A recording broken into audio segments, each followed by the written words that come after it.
third lecture on Hamiltonian reduction. All right, thank you very much. So now I'd like to begin with another little exercise. So let's say G finite dimensional Lie algebra and S row a representation of it. So we're going to build a vertex algebra, define, well, I'll call it A with CH. CH means charge in this case. So it's going to be S and it's dual. Okay.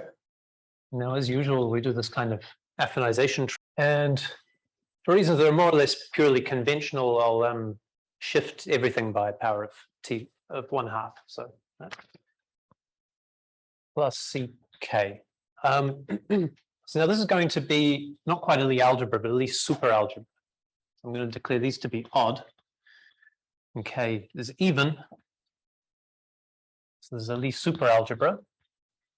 And the Lie super bracket is given by a t to the, well, maybe I'll call these alpha t to the n, beta t to the n, and it'll be nothing unless m and n are negative of each other, and then I'll take pairing, where the pairing means, multiplied by k.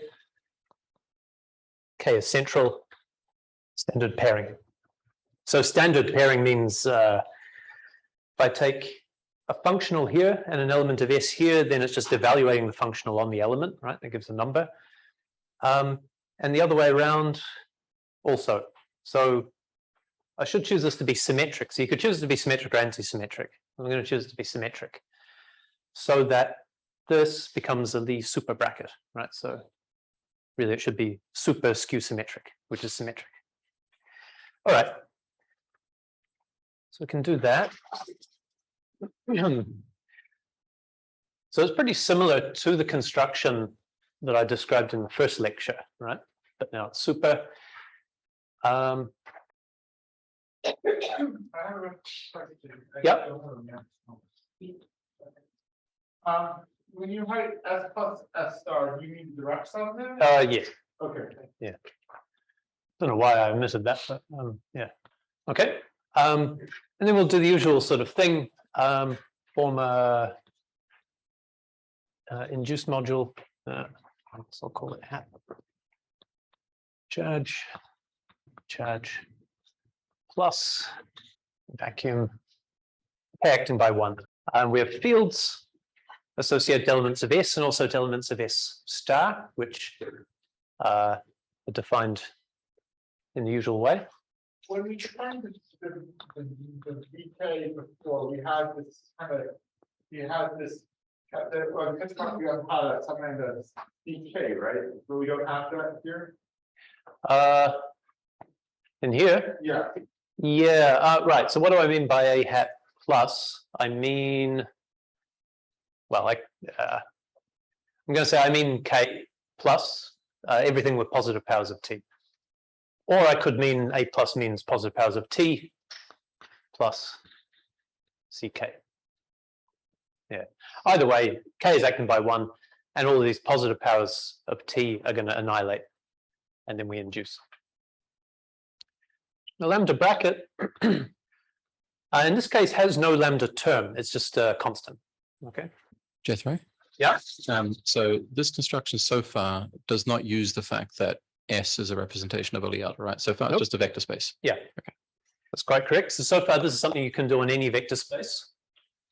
Now define A and G, and do the following thing. You sort of think of so A is acting on S, so you can write down a matrix for it. So let's define A tilde to be.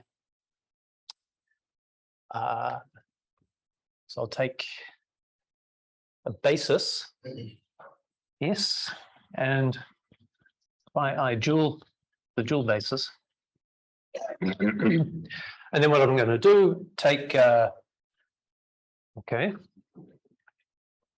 So you see what I'm doing it is kind of expanding the action of rho against this basis, and then multiply these terms together. Multiply in a vertex algebra means take normally over the product. Okay, so there's a bunch of fields that I can introduce in this FCH. So the name for that is charged free fermions. It's the name often used for this. So you can introduce these fields into the charged free fermions. In this case, that it is a representation of the Lie algebra. And then it turns out, and this is the exercise, that if you look at these tilde fields, associated elements in the Lie algebra, then their OPE looks like,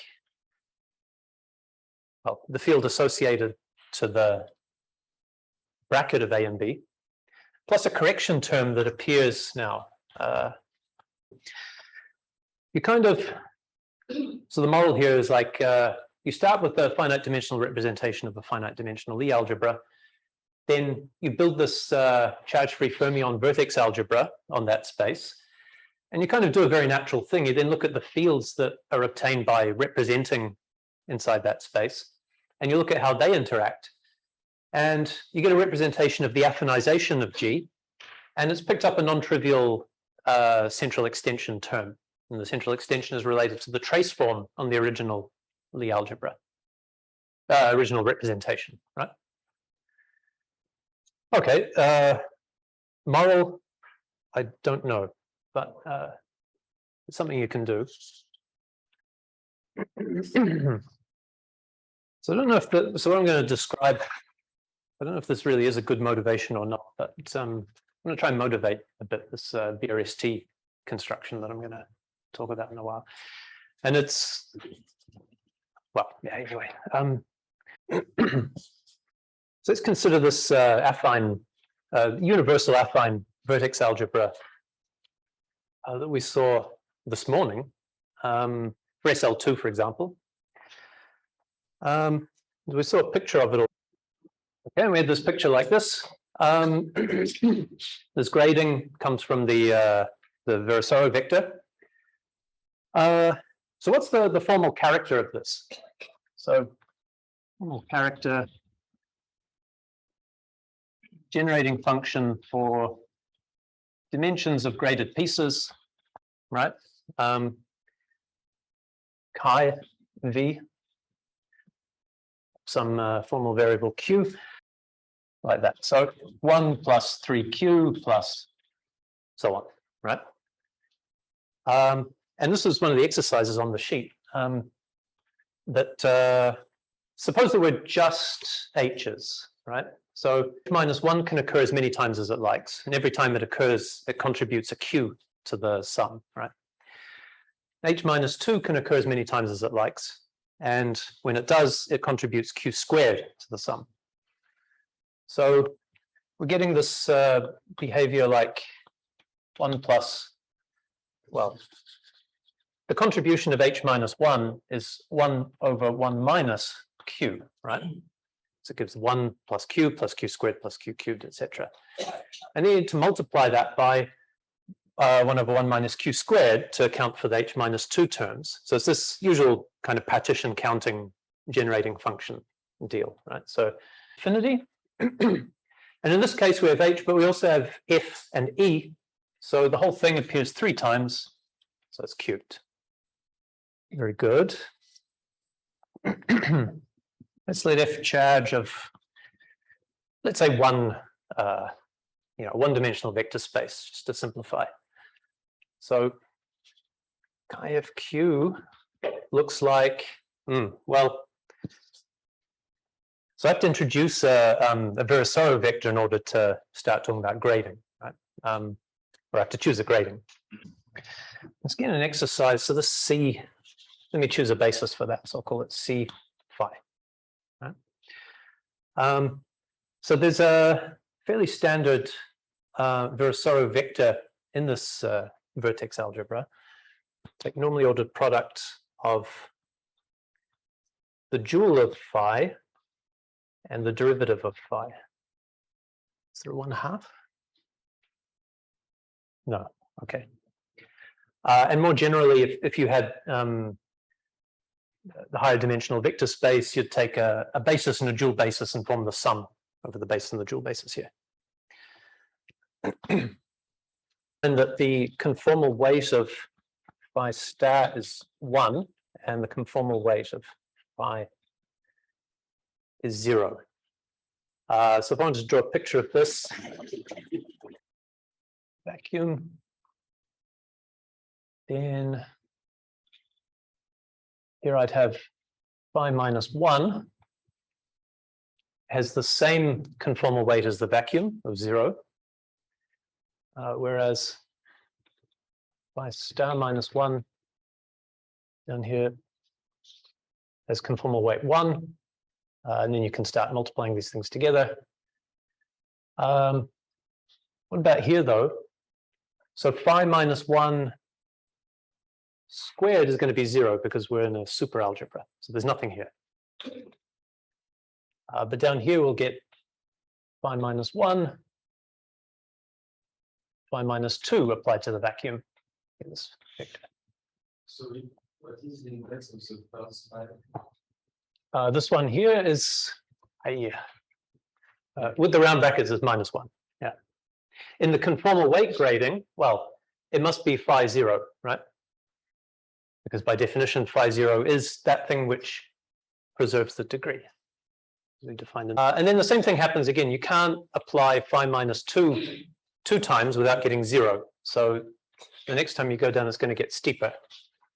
So the envelope of the sort of non-trivial weights, as it were, in this thing kind of looks like a parabola.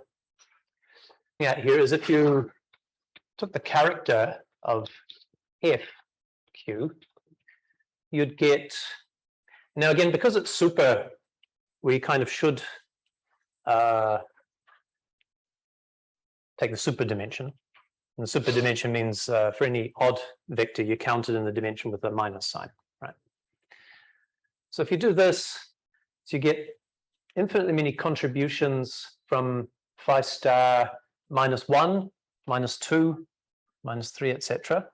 And each of them can occur either 0 or 1 time. And we're going from 1 to infinity. And then we should take the contributions from the phi's. So it looks like that, right? Now, the problem is, of course, that equals 0, right? So basically, the dimension of the greater dimension of the even part and the odd part are equal here. And so when I take the super dimension, they cancel. If I wanted to take the actual dimension, I would just put plus signs here, and it really would be some non-trivial function. Okay, so far, this is not looking so promising, but let's keep going. I mean, you get a cancellation, right? This gives a 2. We still have this problem that this is beginning with 1 minus q to the 0, so it still equals 0, so it's still no good. Well, what about if we take a bigger module instead of v, right? Verma module, so there's v, you have 0v. Okay, so now the character of this thing, so I'll call this m, right, is going to be,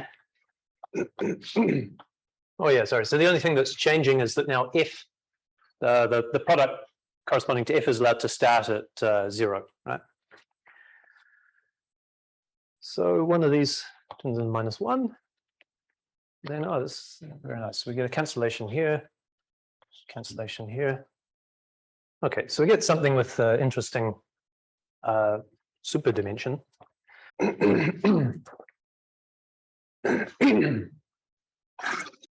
Now, of course, this F charge is a bit more than a super algebra. It's really Z graded, right? And the super grading is just induced by the Z grading. And this kind of reminds us this Euler-Poincaré identity, right? Or Euler-Poincaré principle. In a complex, we have the alternating sum. Well, sorry, Jethro, with the character formula, were you really supposed to cancel all but one of the 1 minus q to the m factors? Not, isn't it, shouldn't be 1 minus q to the m squared? You're thinking we should get character of Virasoro, right? That it should start at 2. Is that what you're thinking? No, just that denominator squared. Oh, No, missing no. factors. You There's cancel two guys in the numerator, 3 in the denominator. So because you've added the f's, the f naughts, which gives an extra 1 minus q to the n minus 1 in the denominator. yeah, But that's the only thing you add, right? yeah. Previously, you only cancelled one of the factors in the denominator. Oh yeah, but I left the other factor here. So this was still one. Oh, okay. You know, 1 minus 2 factors. Okay. Yeah. Yeah. Thanks. Also, but in case anyone's in doubt, I recognize everything I'm doing here is not rigorous yet. Nor here indeed. So it says that the alternating sum of the dimensions of the complex is equal to the sum of dimensions of the cohomology complex.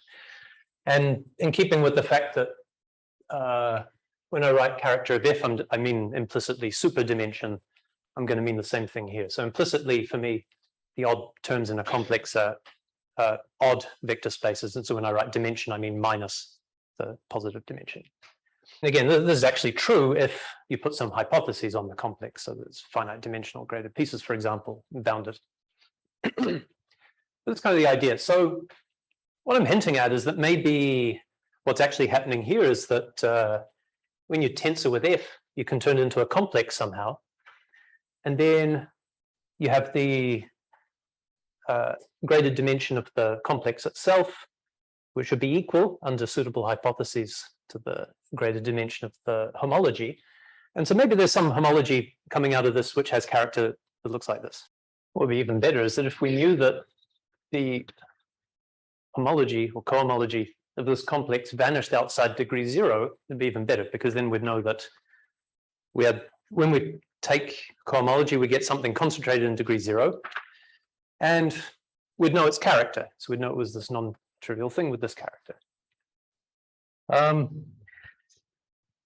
Yeah, so since in particular this module M has infinite dimensional graded pieces, of course everything I'm doing is a little bit suspect. Indeed, these calculations are not rigorous. I'm cancelling zeros against zeros, for example.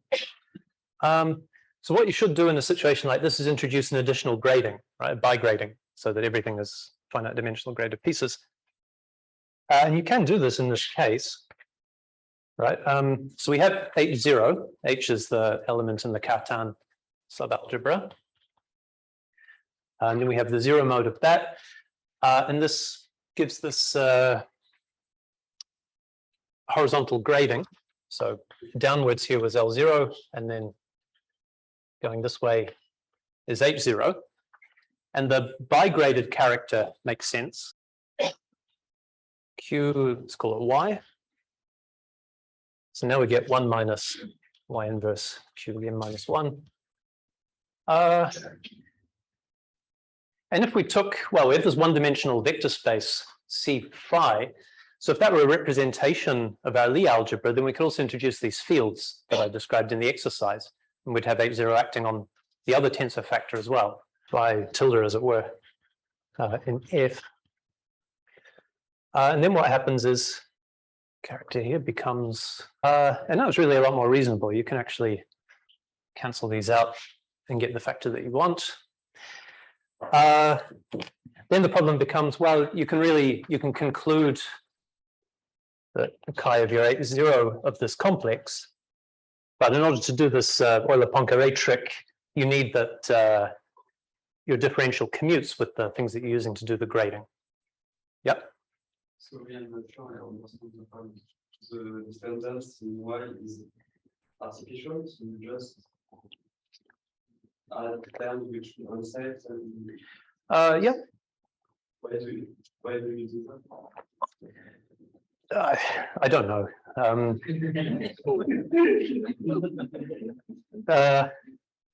Well, I mean, what I'm kind of ambling towards is the Hamiltonian reduction functor. Right? There's this process of Hamiltonian reduction, which involves taking your modules over this affine Lie algebra, tensoring them with something, this charged fermions, and then taking the cohomology. So luckily, it is a theorem of Tomoyuki Arakawa that you do get vanishing outside degree 0. So if you can find some way to arrange weights so that you can do this trick, then you get formulas for the characters of the reduced modules. And this is something that you want to do. But yeah, I mean, right, describing all of this before even describing the complex was perhaps a bold maneuver. But yeah. So anyway, so the differential is phi star 0 or something. Huh? What? You didn't say what the differential is. No, I mean, now I'm going to start. Yeah. Yeah, the differential. Yeah, I haven't described it. So it's time to get concrete. Virasoro reduction, well, as I called it in the title, Hamiltonian reduction. Okay, so the idea is you start with, well, the classical picture is we have a Poisson manifold M, which you can intuitively think of as the configuration space for a classical mechanical system by a Lie group. So some group of symmetries in the system. And to say that n acts on M is a Hamiltonian action is the following statement, more or less.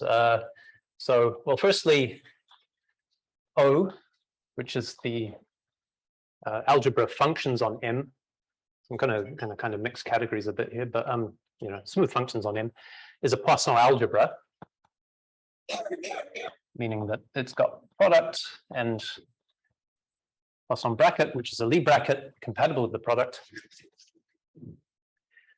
So to say that the action of a group is Hamiltonian is saying that somehow induced by a map from the Lie algebra, the Lie group, directly into the algebra of functions here. So it's in some Lie algebra homomorphism to O. Okay, such alpha is called the co-moment map often.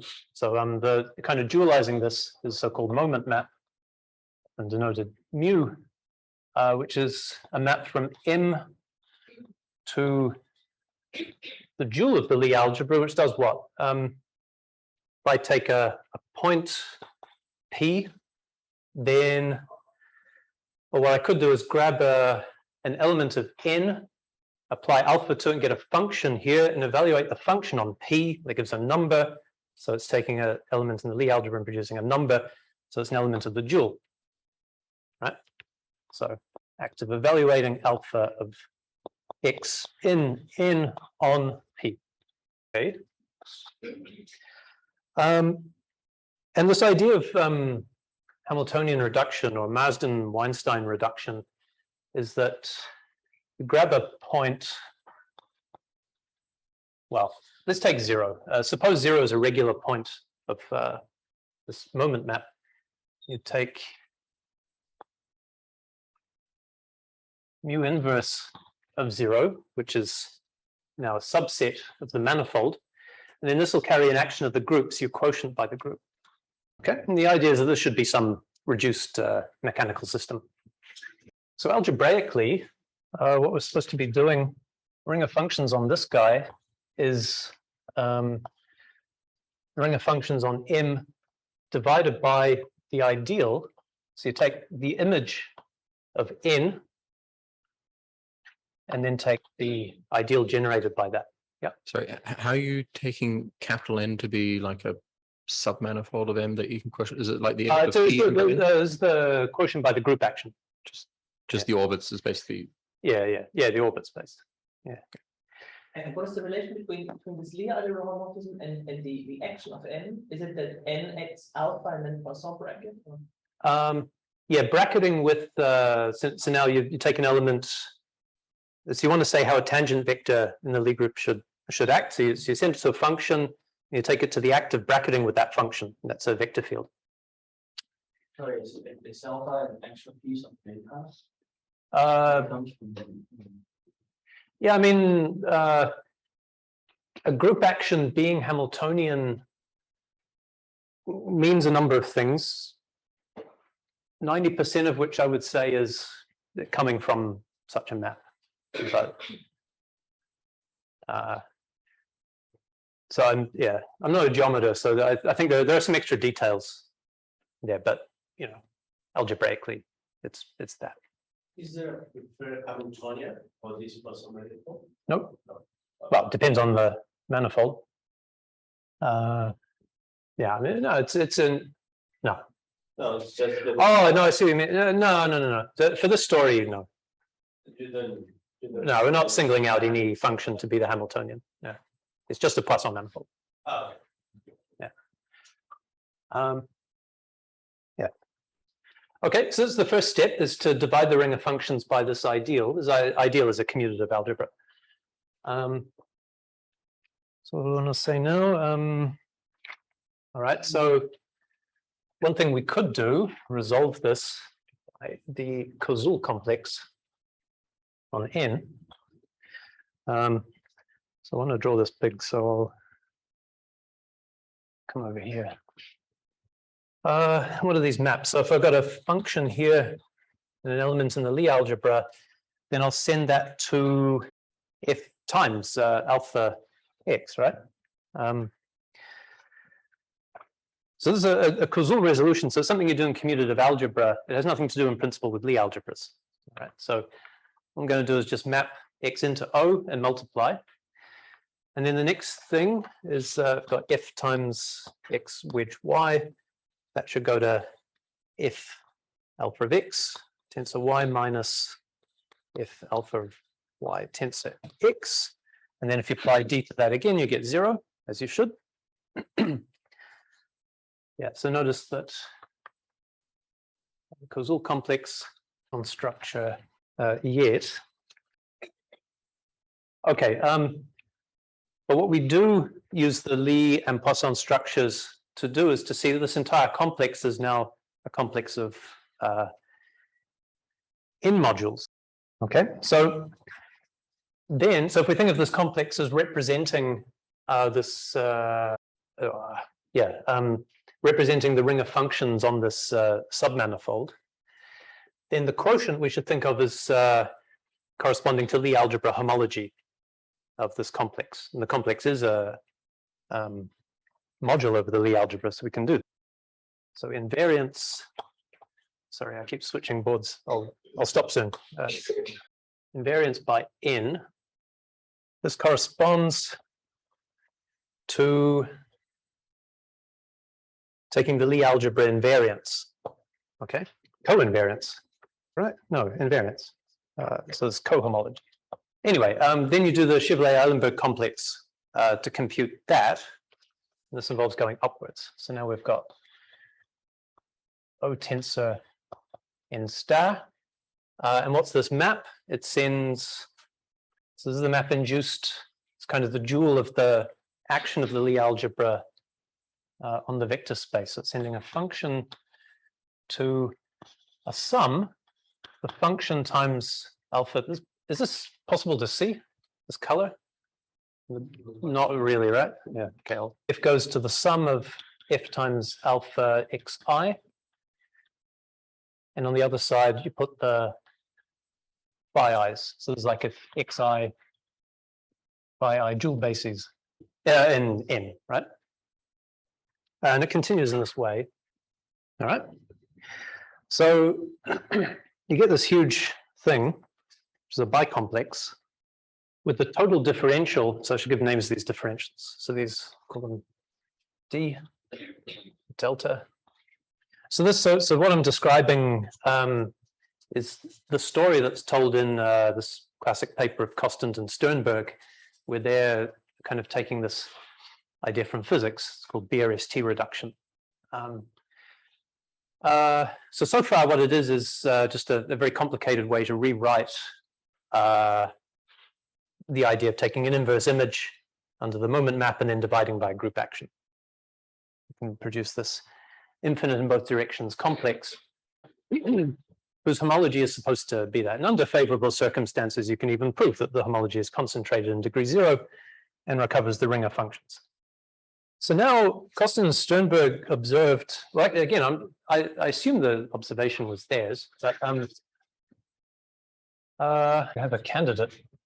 But I mean, what's the idea? Like, you want to quantize things. So starting with the Poisson variety, it might be that you have a candidate in mind for a quantum system that corresponds to that classical system.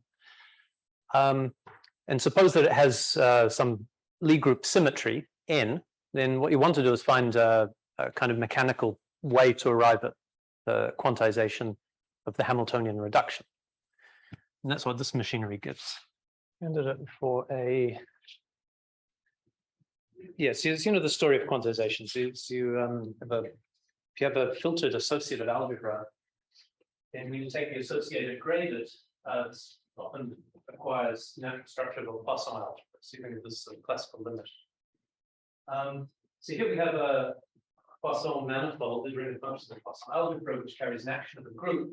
So suppose we have some associative algebra which also has an action of the group, whose classical limit is your Poisson algebra. Then, okay, so the idea is A is your candidate quantization of O, and you come up with a candidate quantization of exterior algebra of n plus n star. Well, the idea is you kind of deform the relation. So in the exterior algebra, you have xy equals minus yx. So since we're working with the space which is n plus n star, which comes with the canonical bilinear form, what you just do is deform this relation to say, well, xy plus yx should equal the canonical form of x and y. This is called Clifford algebra, tensor algebra divided by that relation. So now you have an associative algebra, which will have a natural filtration because A does and the Clifford algebra also does, whose associated Poisson algebra will be Poisson algebra up there.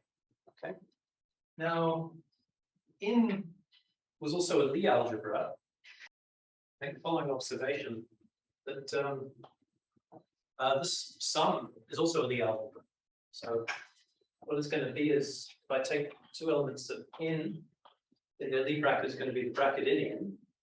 If I take an element of n and an element of n joule, then I'll go again to n joule. It'll be the co-adjoint action. So this is the adjoint action, co-adjoint action, and n joule times n joule. I'll just enter 0. So it's a semi-direct product Lie algebra obtained by extending n by n joule using the co-adjoint action. Osmond and Sternberg, the D total is recovered as the Poisson bracket with a specific element whose Poisson square is 0. Yeah, so why is this equal to 0? Because Poisson square of this guy is 0. This guy Q is given by an explicit formula. It's a sum of, you take alpha of by I, so this is this basis, the rule basis. So functionals, and then for each corresponding element, you apply alpha to it, and that maps into A. Oh, represent, yeah, so here alpha should be a map from in into A. Yes, that should be a Lie algebra homomorphism. So I said representation, what I meant really is there should be a map from n into A as an associative algebra. Okay, minus 1 times 1/12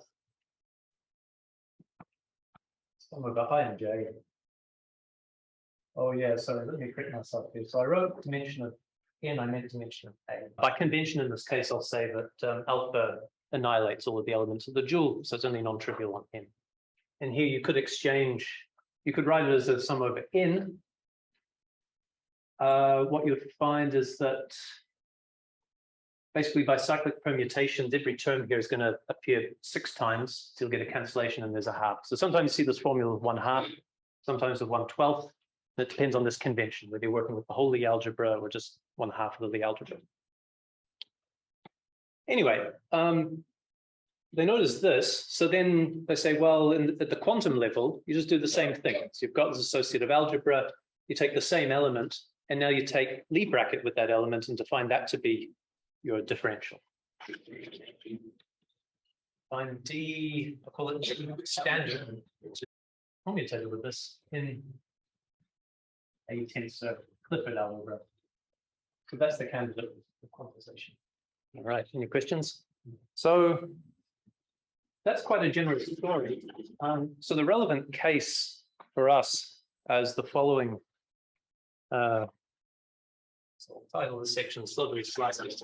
So if you have a nilpotent element, so now I'm repeating a little bit stuff that Daniele talked about. So you can choose an SL2 triple if HE. This is the Jacobson-Morozov theorem. And then H is going to act semi-simply in G, so you get a decomposition of G into graded pieces. Get G, the sum of J, the integers, where J is those x's, where Hx equals Jx. So I'll use the convention that Daniele didn't use. So I'm not going to divide by, I'm not going to put 2 here. Yeah, integer grading. And in fact, completely for convenience, I'll assume J odd. Okay, so such thing is called an even nilpotent element. Yeah, and there's no essential reason for me making this simplification, but it's going to simplify my life.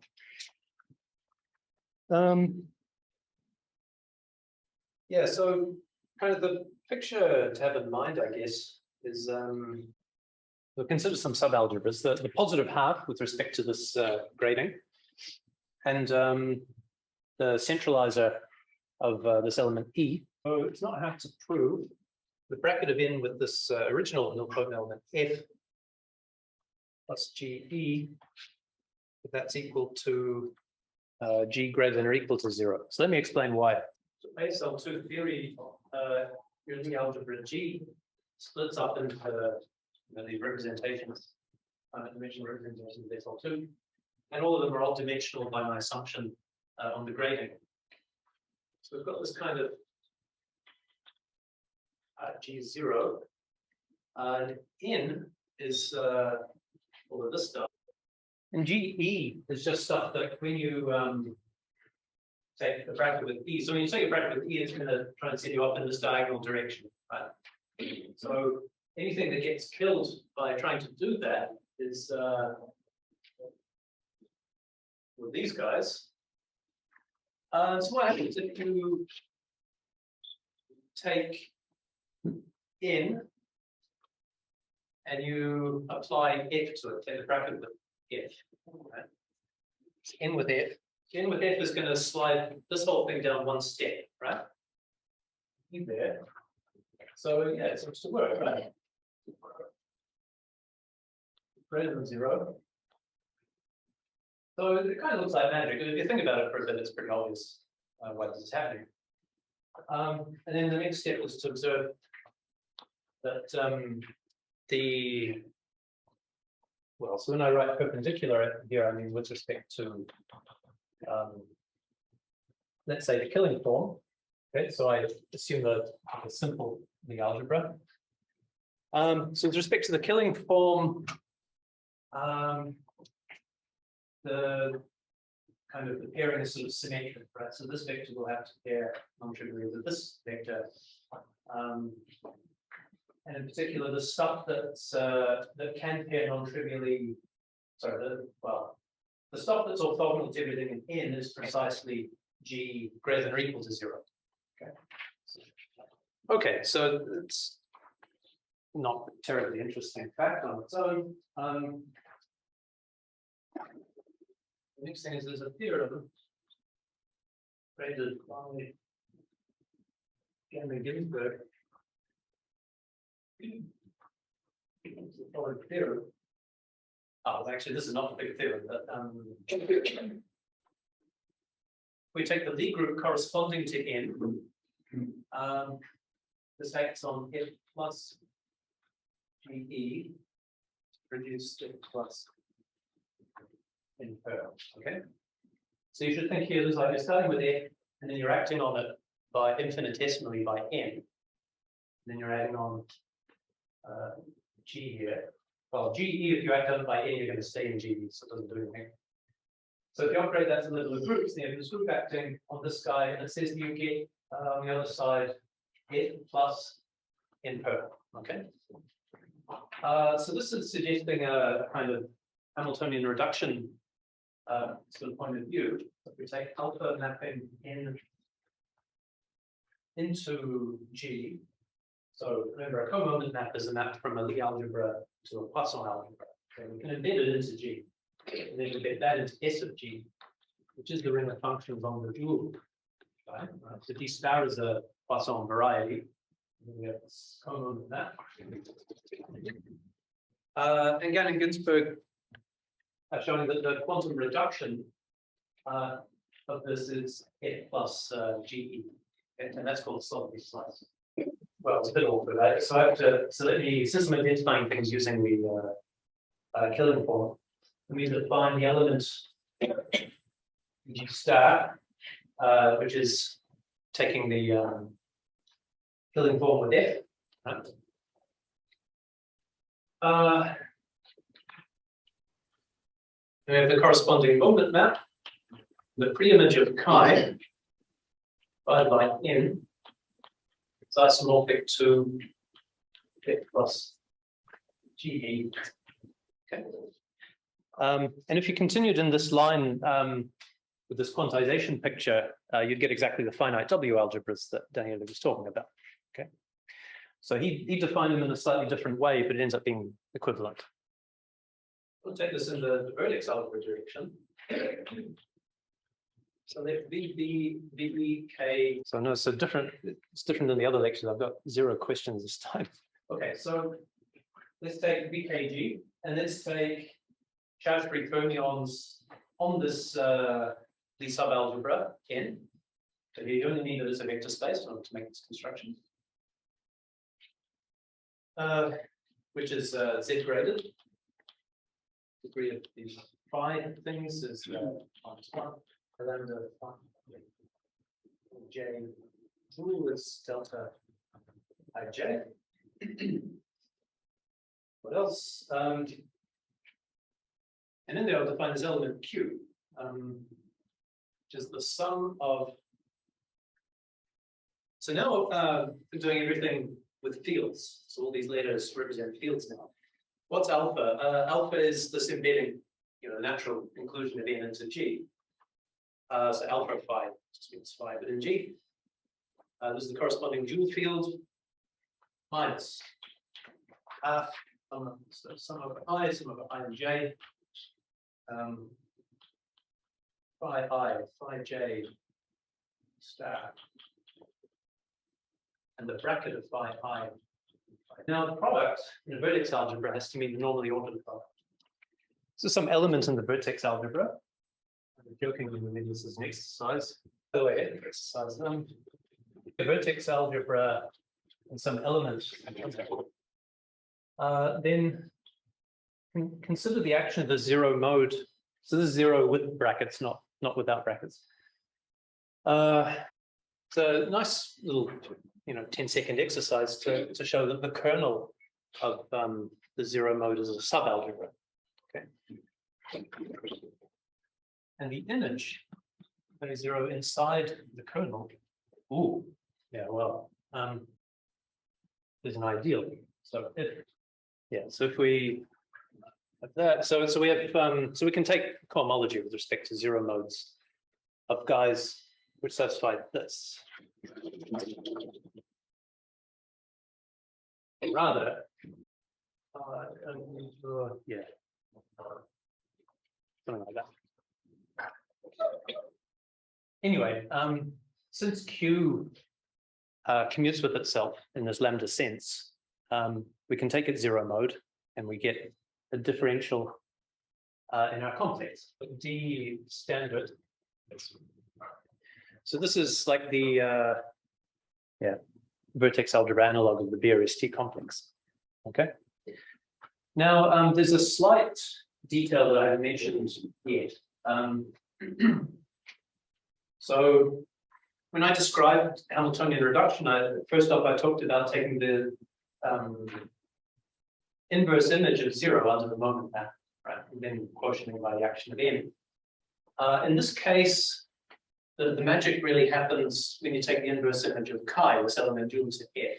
Okay, so you have to modify slightly the construction, and what this involves is an extra term appears in this differential Q. So, well, maybe the first thing to say, this complex with D standard is known as infinite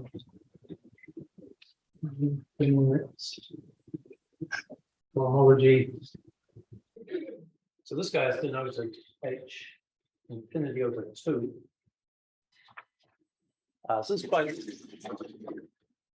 How does this go? This is so in order to account for that shift from 0 to chi, what you're supposed to do. So already at the level of the Kosten-Sternberg classical reduction, this is what you do. So you add in this term, looks like this. And so you do the same thing at the vertex algebra level. And finally, the W algebra, by definition, is the cohomology of this thing. So in 5 minutes, what can I say? So just looking at the definition, it's not entirely clear what the structure of this algebra is. So there's a long series of reductions you can do, kind of splitting this complex into tensor products of subcomplexes, and then kind of showing that each kind of peeling off each part and computing its cohomology, and in some cases, some of these you see that it's trivial. And what you finally get down to is a set of generators which correspond to elements in GF. So this is this opposite centralizer in the algebra. Generators in GF of degree. So these are all in negative degrees, whereas non-positive degrees. It's conformal weight 1 plus j. So a very simple example equals SL2, it equals F, right? So would be the convention of integral. Yeah. Integral S2 plus J. Oh, okay. yeah, thanks. It's maybe right. This one is 2 minus 2. So we get 1. So GF is just this part, right? So one generator, which I would suggest would be called L. Weight 2. And indeed, UK. So that's morphic to a vertex algebra, which I realize I haven't formally defined, but it's the vertex algebra generated by a single element with the Virasoro relation. So it kind of looks like vacuum. There's nothing in degree 1, but in degree 2 we've got L, and then here there's derivative of L, so on.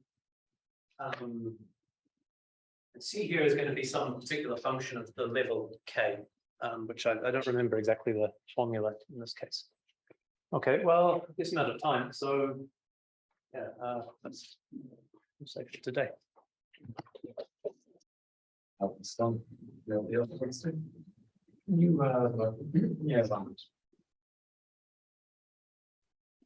Could you explain a little more about the cubic term in the differential there? What precisely does that mean? Because it's that's from a lambda bracket. So what is it?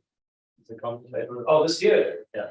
Yeah, sorry. I mean, what I mean is this is the field that corresponds to the bracket of the elements in the Lie algebra. Yeah, so In N, sorry? in N. Yeah, yeah. So I mean, right, no one writes it using this notation. I mean, what you should say is like that you well phi I basis of n, and then something like f by I Hamiltonian charge, and then it would be the field associated to the bracket of phi I like here. Like that. Okay, but then people too often write that sign. Sorry, but then turn back into fields of, yeah, okay, so turn back into fields of three variance choosing. This is often written with structure constants. Because like so the one half is because we are doing the sum is like finite.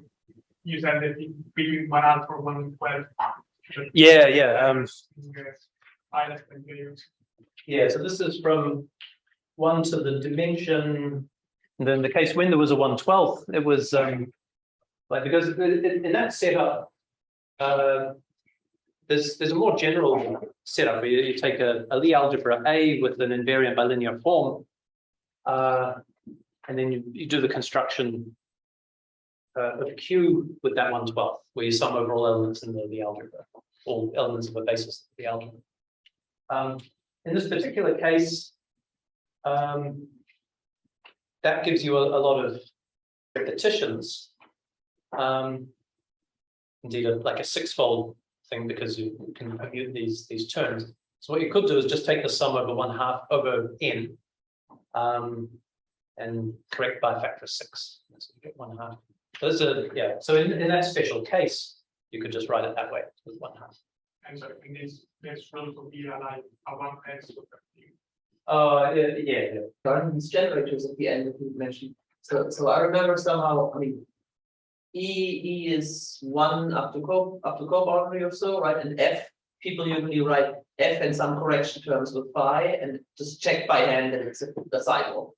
And Yes. are you saying that's what the spectral sequence does for us? It gives us correction terms such that F plus correction terms is a cycle? Yeah, I mean, it depends to exactly what you want to do. Like, if you want to arrive at the OPEs, then you need to find these closed representatives explicitly and work out your OPEs. And as far as I know, that's basically an unsolved problem in general. So just operator 2 by hand. Yeah, I mean, for small examples, you can do it by hand, but it grows in complexity. The spectral sequence is sort of, a systematic way for saying, well, this is not closed, but you can correct it by something closed, which gives it class in this, which you can correct by doing that. But it doesn't give you an explicit formula for the OPEs in the final result. But it tells you that the final results. So, like, for example, knowing this, I could write down the gradient dimension of the Lie algebra, because sorry, what did I say? No, I mean the. So, for example, for each generator, 1 minus q to the, like this number is d plus n, where we go from 0 to infinity. Like these numbers, d would be, in the case of Virasoro, just 2. If you go to SL3 with the principal nilpotent, then you have 2 generators. One is degree 2 and the other is degree 3. So you get a product here of 2 things, one of which starts in 2 and the other starts in 3. And so on. But yeah, the OPEs are very, very difficult to compute. No questions? Okay, well then let's thank you again.